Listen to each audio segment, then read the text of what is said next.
Hello friends, Medivision retail platinum में आपका स्वागत है। इस सेशन में आज हम डेबिट नोट रिपोर्ट के पॉइंट सीखने वाले हैं। तो आइए सेशन शुरू करते हैं।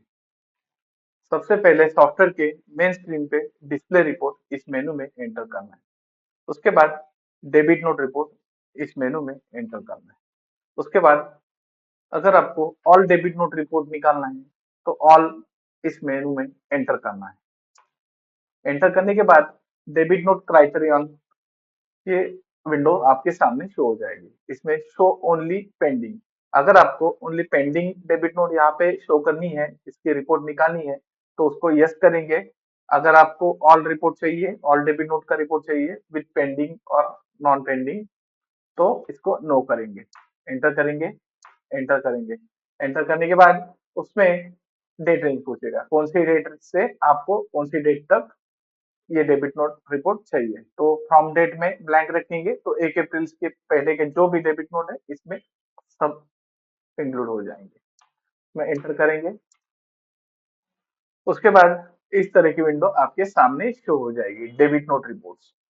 उसमें सबसे पहला कॉलम है डेट, वाउचर नंबर, जो भी वाउचर नंबर डेबिट नोट को मिला है जनरेट करते समय वो वाउचर नंबर आएगा। सप्लायर, जिस सप्लायर का ये डेबिट नोट है उसका short address, voucher type DN मतलब डेबिट नोट, टाइप उसके सामने टाइप है, एनएस मतलब non saleable debit note, SA मतलब saleable saleable debit note. Accounting, ACC मतलब अकाउंटिंग में ये इज अकाउंटिंग वाउचर यस है या नो है। एन मतलब इज अकाउंटिंग नो है, मतलब ये डीएनएनएस है, नॉन सेलेबल है तो इसको अकाउंटिंग नो है। एडजस्टेड वाउचर, ये डेबिट नोट कौन से वाउचर में एडजस्ट हो चुकी है उसका नंबर आएगा। परचेज 27 में ये पहले वाली डेबिट नोट एडजस्ट हो चुकी है, उसकी अमाउंट क्या थी 3548, उसमें से बैलेंस कितनी है, मतलब इसमें से जो डिफरेंस है वो परचेज में एडजस्ट हो चुका है, जो बैलेंस है वो बैलेंस अमाउंट में दिख रही है।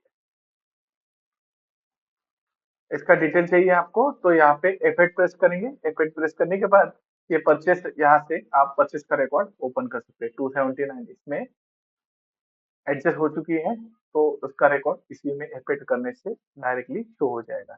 एंटर करने से यहाँ से परचेस ओपन भी कर सकते हैं आप डायरेक्टली।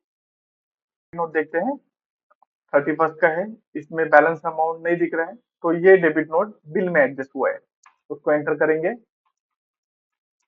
एंटर करने के बाद यहाँ पे बिल शो हो जाएगा, इस बिल में ये डेबिट नोट एडजस्ट हुआ है पूरा के पूरा, इसलिए डेबिट नोट अमाउंट और बैलेंस अमाउंट जीरो दिख रहा है। इस तरह की ये रिपोर्ट ओपन हो जाती है। तो स्किप करेंगे, आगे देखेंगे selected supplier wise debit note report, मतलब सिंगल सप्लायर का डेबिट नोट रिपोर्ट। यहाँ पे पार्टी लेंगे विनय, एंटर, एंटर करेंगे। यहाँ पे भी शो ओनली पेंडिंग को यस करेंगे तो ओनली पेंडिंग का रिपोर्ट आएगा। डेट रेंज पूरा लेंगे, एंटर करेंगे। एंटर करने के बाद वही रिपोर्ट सामने ओपन हो जाएगा। उसमें date, voucher number, voucher type, account yes है नो, और ये एडजस्टेड है या नहीं है।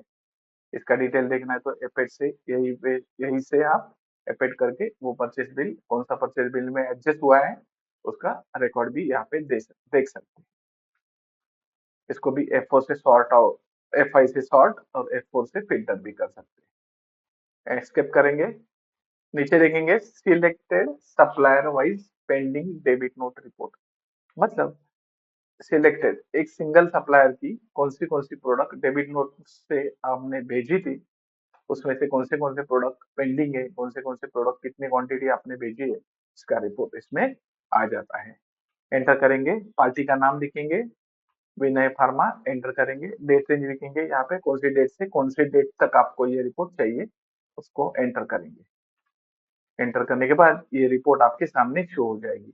तो इसमें डेबिट नोट नंबर और प्रोडक्ट वाइज डिटेल्स इसमें आ जाएगा, कौन सा प्रोडक्ट कितनी क्वांटिटी भेजी थी और एडजस्ट कितनी हुई, एडजस्ट क्वांटिटी में शो हो जाएगी, और बैलेंस क्वांटिटी कितनी है।